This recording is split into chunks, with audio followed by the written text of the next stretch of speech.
And welcome back to Show Me St. Louis. Mars is located nearly 300 million miles away from Earth, but exploration brings us closer to the red planet every day. Equipment like the Perseverance rover makes trips to the far-off planet possible, and now until next year, the rover is actually on display. Malik Wilson shares the story. Have you ever wondered what Mars was like? It's very cold. It's very desolate. Yet, despite all of that, we still have a strong curiosity to explore it. I think it matters because we're trying to answer the very biggest questions. If we prove that life used to exist on Mars, then we could really argue that life has arisen in multiple places in our solar system.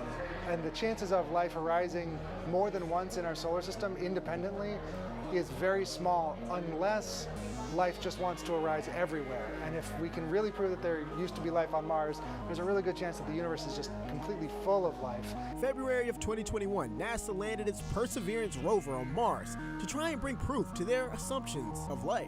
It is our most recent landed Mars asset that the United States has landed, and it is on Mars looking for signs of ancient life. As well as now on display inside the St. Louis Science Center. It's been on Mars doing some great science, but to see this giant 7-foot-tall rover in person is a really amazing experience. The Perseverance rover adds to its older siblings that have already done their tours on Mars. So I think one of the really great things about being able to see these rovers in person is just how much technology has changed and improved since we started sending the rovers in the late 90s. So we start with a little model of the Sojourner rover that landed in '97, roughly the size of a shoebox. You can look at Spirit and Opportunity, and now new Perseverance, which is bigger than some cars.